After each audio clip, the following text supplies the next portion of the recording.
Started, guys. Pulling on up. Yep, Thomas Kainz is having a seat already.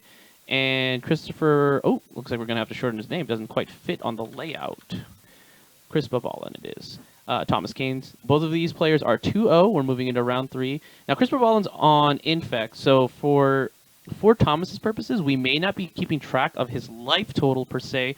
It's a little bit more important that we keep track of his Infect, clearly. That is Chris's most effective way towards victory. If it looks like it's going to be switching over, we are keeping track of that as well, but we will be moving that to a different...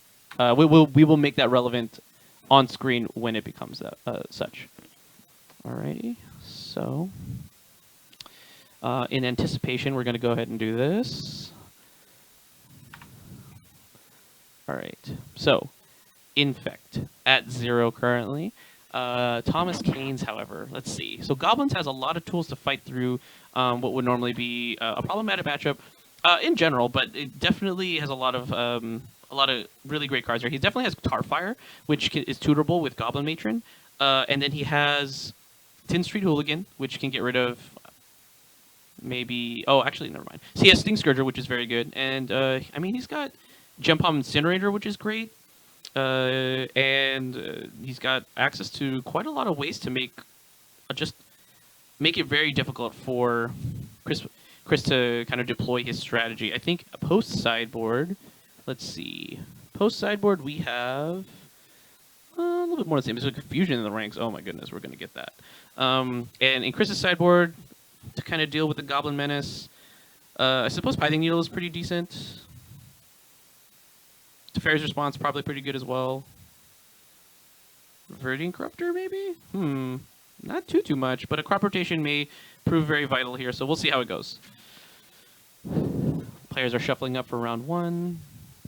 Let's see how this goes. Want to thank everyone again for joining us. We have a reasonable amount of viewers. Thank you so much for supporting your local Legacy scene. It's kind of tournaments like this that are keeping the format alive, keeping it relevant in today's Magic world. There is an SCG happening where Legacy is one of the featured formats, but it's kind of in conjunction with the other big two, which is Modern and Standard. So team tournaments always sweet, but for our purposes, they are. We like to host just Legacy. A team tournament, however, not outside the realm of possibility. So we'll see what we get here in the coming months. Thomas Kainz on the draw here, I want to say. So let's go ahead and make sure that we have the correct info. Yes, Thomas Kainz on the draw here. And Chris on the play. He's going to lead. Let's see. What are we leading with, Chris? He just drew 7 cards. He hasn't actually decided yet. It doesn't look like. Infect's going to want... it's not going to need 100% a 1-drop here, although obviously it prefers it. But the thing is, because Thomas is on like a somewhat non-interactive deck, it's going to be... it's just going to be a matter of kind of setting up the combo on Chris's side. Maybe just probably through an Inkmoth Nexus to keep it as safe as possible, and then just going for it in 1 turn. However, the jig is up, and we're going to get to see Thomas Kainz's hand just as much as Chris's. So he's got a 2-lander... with looks like a decent amount of, well, obviously Goblins. He's got the turn 1 Lackey, which is very important, and he's got Krenko. Ooh, yeah, Chris is gonna have to read a bunch of these cards. So that is a Ringleader, which actually might end up on the top of the, might end up in play from the 1-drop, the Lackey, but it could just as very easily be Krenko. And Chris seems to know who Krenko is, but a lot of these other ones he's still thumbing through. So we have Ringleader, Lackey, and I can't make out that other one. That's a War Chief, but I can't make out that last one. It's a little out of place for us. So, but let me read through Thomas's deck and see if I can...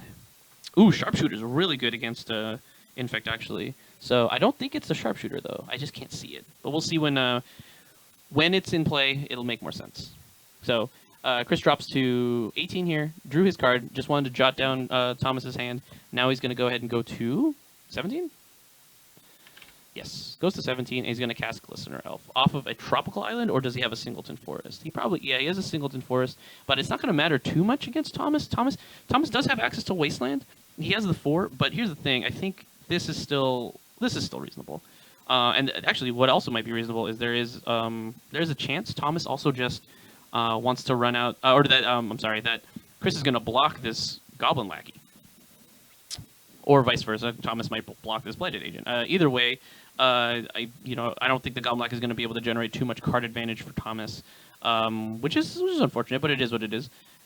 We'll see what happens here, though. Thomas gets a Mountain.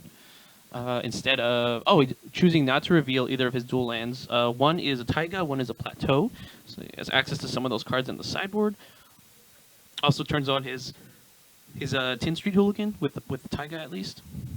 Actually, you know what I'm surprised he doesn't have? Let's see, let's go through it really quickly. He doesn't have Tuk Scrapper. Might just cost too much. Tuk Scrapper, traditionally very good in these Goblin builds, because especially when they had to face Stoneforge Mystic decks, Batterskull was a real issue. Not to mention, of course, Umezawa's Jite. But Thomas here doesn't have any fear of those cards, or, seems to prefer the Tin Street Hooligan. So, yeah, I mean, see how that goes, see if that choice ends up mattering here. Against Infect, I hazard to say it won't. I don't see any Umezawa's Jites in this Infect deck, which is not unheard of. It's uncommon for sure, but I have definitely seen it before. Okay.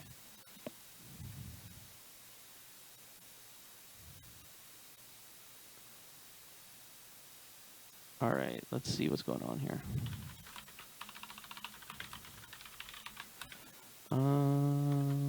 Looks like. Oh, is that a no attack from Chris? Oh my God, Gem Palm Incinerator. Okay, so cycles it. Is going to deal 1 damage. Okay, so we're going to save it. Looks like it.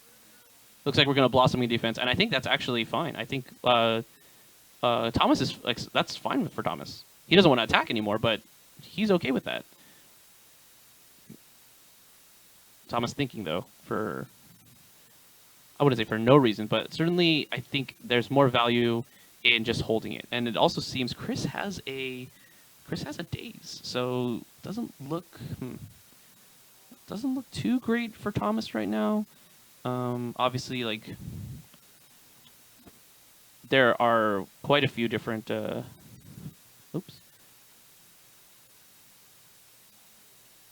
are quite a few options for him. We can't quite make up them. One of them being Invigorate and Berserk. That would be very good, actually. We'll see how it goes.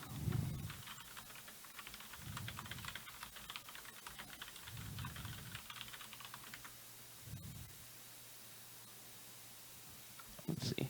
Casting Brainstorm on his main phase. Probably to try to find land. There we go. We see a Windswept Heath. That's going to be kind of vital. I mean, the thing is, he wants to find an Inkmoth Nexus. He wants to find an elusive Infector or Infect creature so that he can kind of start chipping away here. But Thomas on the on the other side is kind of wary to cast this Goblin, or I mean to kind of attack with this Goblin Lackey, just because it makes it very difficult for him to kind of regain the board, because the Lackey is just like the single most important piece of card advantage in the deck, right up there with Ringleader, but I really think that Lackey's better. Ooh, oh, wow. Okay, so Chris is getting kind of aggressive here. I think this might be just a regular attack for 2. Okay, cool. I thought he might pull the trigger on like the Invigorate or something like that, but it looks like not. This Invigorate might actually end up being important for blocking. So we'll see how Thomas responds here. We get a block. Ooh, oh, it's just a block and just a chump, huh? Fair enough. So I'm gonna go ahead and get that going. And also, guys, just to let you know that we're gonna be adding another commentator to the booth very shortly here. Get him situated. Go ahead and introduce yourself, sir. What's going on, stream? My name is Adam. I'll be joining you for commentary today. What do we have going on here, Chris? We got Infect versus Goblins. So this is a pretty interesting matchup. This Goblin Lackey has not connected in the 2-3 turns at this point. Well, I guess it had 2 attack steps, but the 2 attack steps that's been available to it has not connected. So generating no card advantage. And we did see Thomas's hand earlier. He's got a really stacked hand. He actually has another lackey. So this is about to get very silly. That's But the thing about goblins, right? They always have the siege gang when they connect with lackey. Though it's a bit surprising. Like you would expect, Infect has a lot of creatures, so yeah, the goblin lackey might not get in, but you wouldn't expect that these creatures are there to block. no, and actually, Chris snap blocked the first lackey with a noble hierarch, which I think was, I mean, in my opinion, that's probably a little too aggressive. If I were on Chris's end, I think I might actually just take the lackey hit and see what Thomas chooses to put into play. If he had the siege gang, which he doesn't, if he had the siege gang, that's rough. But he doesn't have mana to activate it that turn, and then yeah, you're in a really terrible position. But I mean, what else was going to happen here? You know what I mean? Like I don't feel that that's necessarily where he wants to be, but. We'll see. Looks like we're going to trade here, but I think we have an Invigorate online. I would expect so. Oh boy. I mean, that's just the trade you always have to decide whether you need to make when you're playing against goblins, right? How bad can that lackey hit be? And it's always bad. Exactly. And so that's always that's kind of the power that goblins has going for it. He could have stone nothing, but goblin lackey is a 1/1 that's going to eat a noble hierarch and then trade. We're going to Invigorate. Like I had mentioned earlier, we're not going to keep track of Thomas's life total, just his infect total. Not as relevant in this matchup, although obviously the information is supposed to be important. We are choosing to forego it for this particular match. We're going to get a second, some main phase 2 brainstorm here. I probably would have liked to see this earlier, but that's okay. He might have been contemplating other lines that in combat. Maybe if that Glistener Elf went unblocked, he would have wanted to throw a bunch of pump spells on it, so he needed the mana. That's potentially what the thought process was. Well, of course, but I think also maybe if you find an infect creature, you don't want to save your own. Oh, sure, yeah, that's a good point. So I think that's like if you find an infect creature off the top, like another Glistener Elf, or even better, Inkmoth Nexus, like you're actually fine with the trade. Whereas if it goes unblocked, then you can just go ham. But you don't have the information until you brainstorm first, unless you brainstorm first. I think you're right, especially considering that given the board state. And the fact that he's getting, attacked by a lackey and getting Rashad and ported down, I think he's on the hunt for land 3. Yeah, so that's what I mean. I think that's way better. But brainstorm pre-combat makes a lot of sense to me there. Because then if he hits his third land, then he still has access to the exact same play, but with the full amount of information plus an extra land. So, but the only downside is if he doesn't hit a land, exactly. But like that's bad anyway. Yeah, he's behind anyways, and he has a his mode of saving the Glistener Elf was Invigorate anyways, right? So either way, if he was tapped out, he still had access to it. So I think main phasing the brainstorm would have been a little bit more beneficial. Although he didn't lose too much because he got lucky and did hit a land. Though I wonder if I haven't seen too much of Chris's hand. I wonder if this is a Dryad Arbor. If the Glistener Elf was unblocked, if he could actually kill. Say that one more time. I wonder if Chris had the potential of killing if the Glistener Elf went unblocked. All right, so yeah, perhaps. Great play here on both ends. Getting that really good play. So looks like we're gonna go to 15 here for Chris because those fetch plus. Oh, did not save. Fetch plus connect. We're getting a. I can't tell what that is. Oh, is that Matron? I believe that's Goblin Matron. Yeah, that's Matron. So we're gonna get Gem Palm. Gem Palm Incinerator, Woo! Yeah. That makes a lot of sense. Gem Palm the hotness right now. I'm curious if... actually, I think it's going to kill the Infector. Thomas has another land in order to do it, yeah. I saw a Bloodstained Mire in his hand, which is... Oh, I mean, this is kind of redundant because I think he's going to fetch. Oh, no, it is a Bloodstained. He's going to fetch again. It's like, oh, come on. Listen, Thomas, what are we doing? People play Legacy because it's fun to shuffle. I don't know if that's true, question mark, but I guess it's not untrue. Also, Thomas with the not matching, what are these called? Not matching mountains. Pretty interesting. I just think that he's probably just doing that just to kind of annoy his opponents. No, I'm just joking. I'm pretty sure it's just for you. He was like, I'm going to be on stream, and Chris is going to get a little tilted. I shouldn't even be annoyed, and yet here I am, the saltiest. It's one of those things. You got to have some self-respect. When you're going doing a deck check, and 3 of them are foil and one's not, you go, come on, man. I mean, you're right, but you're wrong. Fair. So here we go. We're moving into it doesn't look. Oh, so we found an Inkmoth Nexus for Chris. This is actually very good because Chris is only at 15, so he can take another hit from this lackey, even if it's really devastating on the other side. That's fine specifically because this Inkmoth Nexus is protected from a lot of the things Thomas would be able to react with.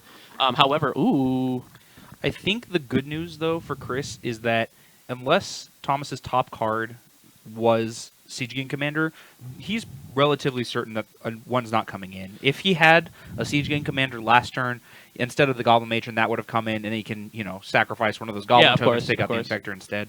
Yeah, I mean, just a lot of combat tricks. So this is going to be the ringleader. Yeah, ringleader is going to be pretty insane here. I mean, it's always insane, isn't it? It's never like we got one, and it's a Tarfire. Oh, we got two and a lackey. Right. So we got two and a lackey. I think you don't.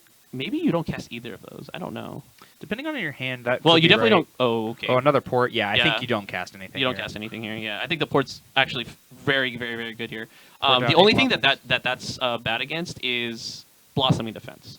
So like activate Inkmoth Nexus, Blossoming Defense, and then if he goes for the Tarfire, you can respond with another pump spell, and then he's dead. Well, that's why it's so perfect to have. Yeah. Oh, I see what you mean. That's right. Okay, so I mean it's soft to multiple tricks, but I think Tom is okay playing around that. Or not playing around that, I should say. Ooh, Tarfire, the Dryad Arbor is very, very, very aggressive, I think. But Thomas's hand is stacked.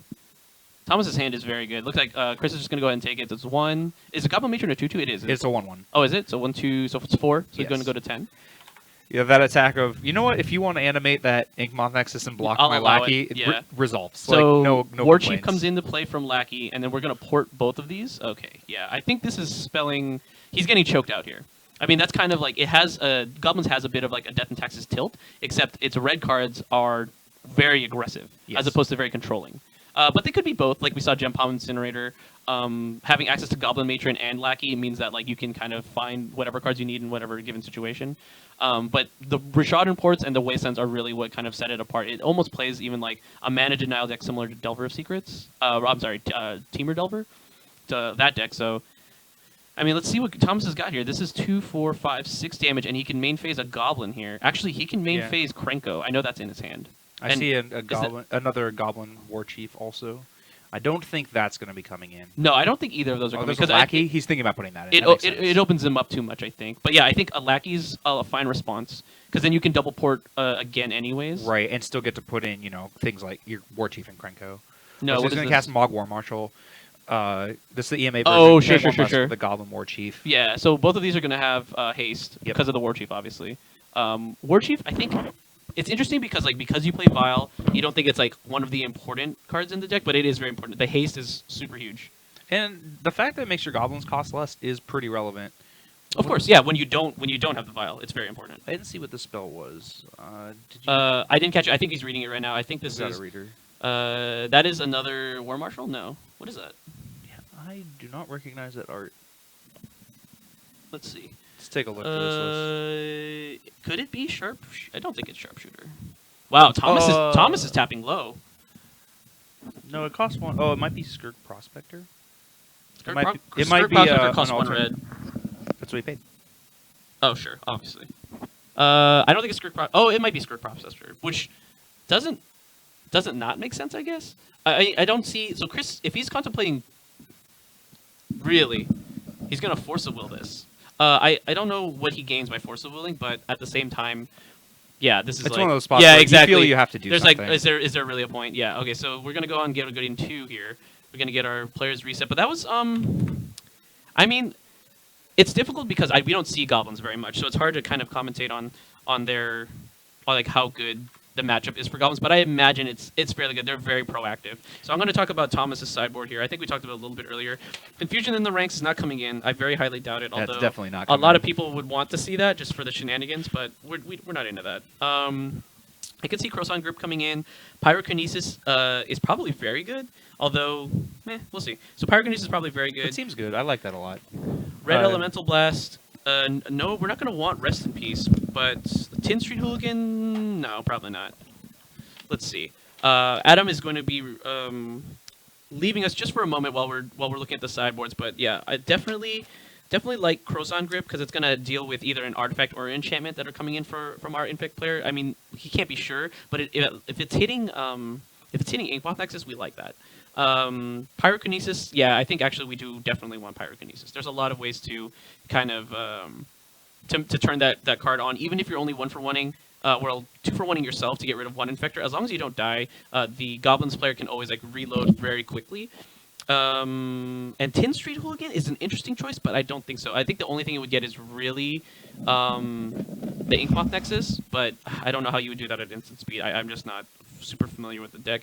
Now, on Chris's side, I think I mentioned it earlier, so we don't mind the crop rotation because it gives him access to a second or to another copy of Inkmoth Nexus at instant speed, which could be very, very, very important moving forward.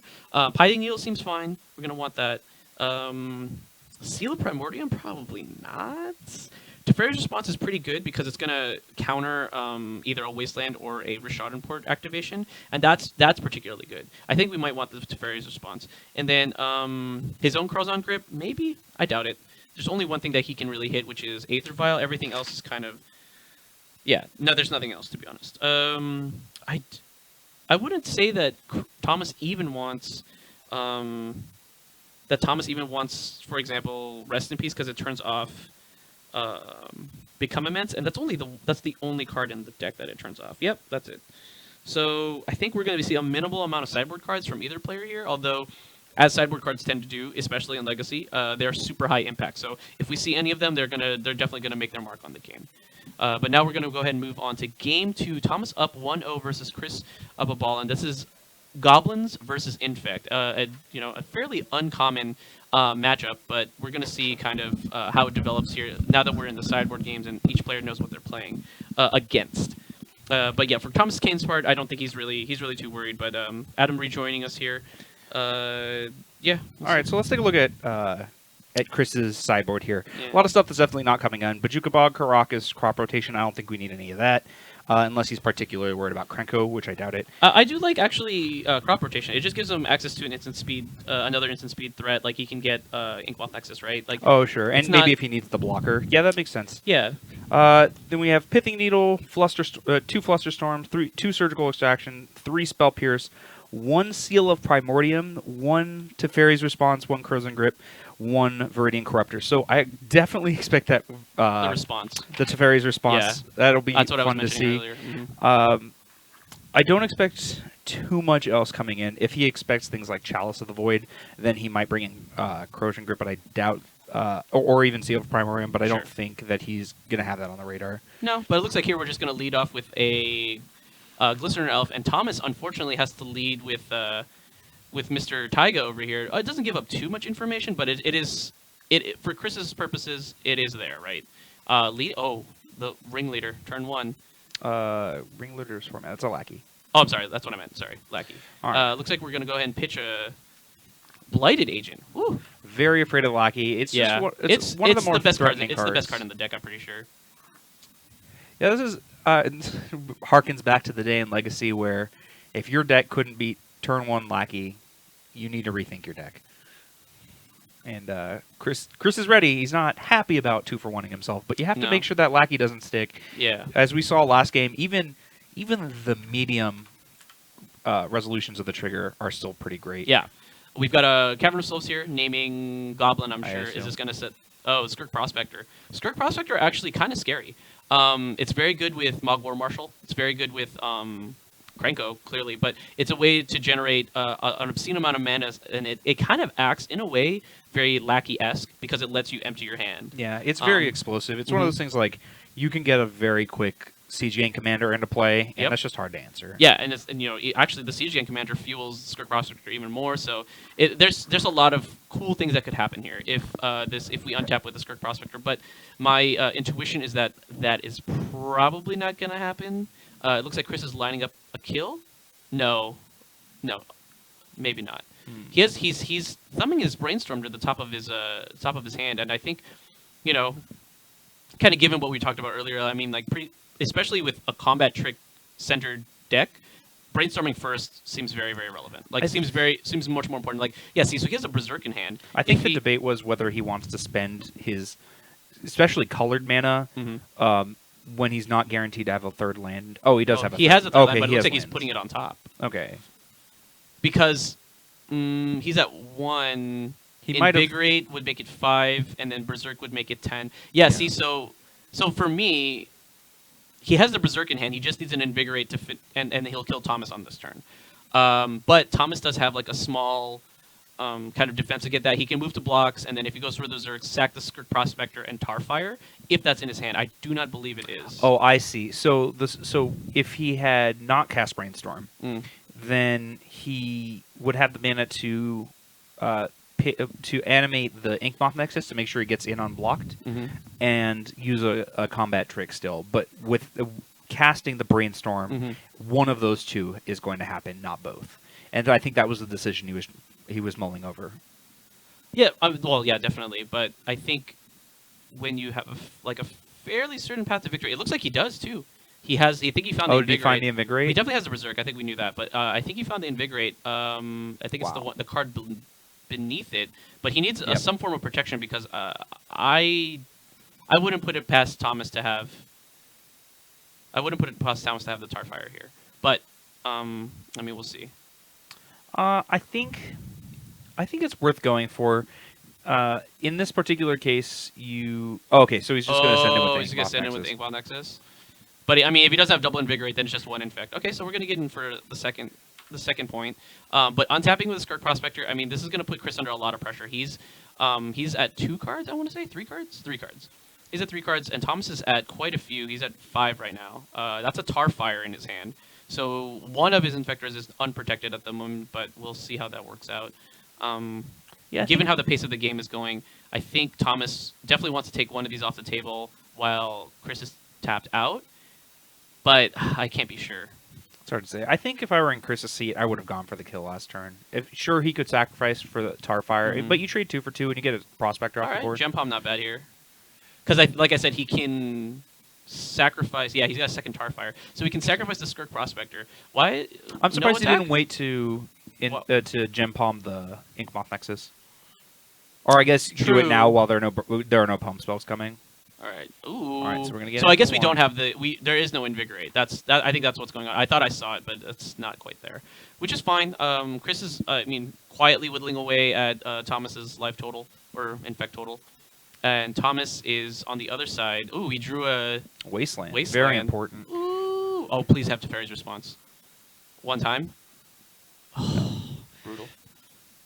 And we spent a lot of time talking about the power of Lackey, but this is really the power of Infect, right? It smells like a combo deck. Everyone's like, oh, am I dead this turn? Am I dead this turn? Yeah. You put the shields down once, am I just dead? And then it just, it connects. Wow. Connects for a little bit, and just puts that pressure on. And that's really where the power of Infect comes from, is you always have to be scared of just dying. So Thomas actually not having a second access to a second red source is kind of scary. I think that's also part of why he's not attacking with the Skirk Prospector. He just doesn't want to fall into any random tricks or traps. And Chris is contemplating what to do with this Inkmoth Nexus. I want to say that the Exalted Trigger is on the stack, but it basically doesn't matter. Yeah, it's just okay. So wow, the Tarfire just loses it, man. Is that's that 2 pretty rough. Inkmoth Nexus? Whoa, it's 2 Inkmoth Nexus in a row now. That's a Worm Marsh. What is that? It keeps happening. Yeah, I don't recognize. I think that's 10th Street Hooligan. Oh yeah, you're right. It is. That is 10th Street. 10th Street Hooligan, and we're gonna go ahead and Tarfire the Noble Hierarch. What are we putting into play here? Oh wow! Wow. So things just went from medium for Chris to actual bad. Yeah. So that's 2, 3, 4, or is that 5? It's 5 total. It's 5. Yeah. 10th Street Hooligans 2-1. 2-1. Gonna get Taxian Probe. All right, we're gonna take a look at that hand, and it's just a Crozen Grip and a Ringleader. Ooh. Okay, so that Ringleader's coming in. Oh no, it's not. Oh yeah, it's coming in next turn off the vial. Off the vial. Yeah. But we do have Daze. Oh no, we can't Daze that because it's off the vial. So yeah, this is pretty rough for Chris. Yeah, Chris is not in a great spot. He needs to find he doesn't have a lot of ways of interacting with the board. Just the nature of his deck. The nature of Infect, Infect, yeah. But then on top of that, he doesn't have any threats. And once he finds a threat, he needs to kill very quickly because he's facing down a significant amount of pressure. All right, so Tom is going to activate his vial, put in the Ringleader, see what he finds. There's a Goblin Matron, 2 Goblin Matrons. Woo! Pretty That's hot. Good. That's hot. And he can cast either of them now and make them just off his uncounterable. lands. Yeah. The Crozen Grip in his hand is super dead, right? Like he doesn't have a 3rd land, so. I think he brought it in for the Inkmoth. Oh, interesting. I wonder why he didn't cast the Matron. Yeah, that's a good question. What's he bluffing?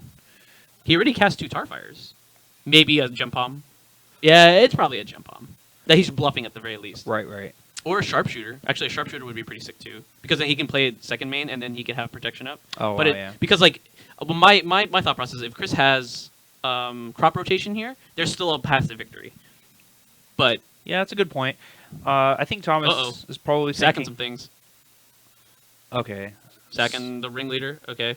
So wait, well, how much did you take there? 2, 4, 5. So 2, 4, 6, 7. He took 7. He's at 5 now. Okay. He's at 5. My apologies. And so then- he's going to cast Ringleader, get a Sharpshooter, and cast Sharpshooter. Yeah. Okay. So sharpshooter very good here.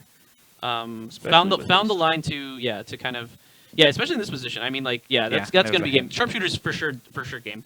It's hitting for 4, so and we don't have an infector on board anyway. So yeah, Thomas Kainz gonna go ahead and take this with a clean 2-0 against his infected opponent. So this tier 1 deck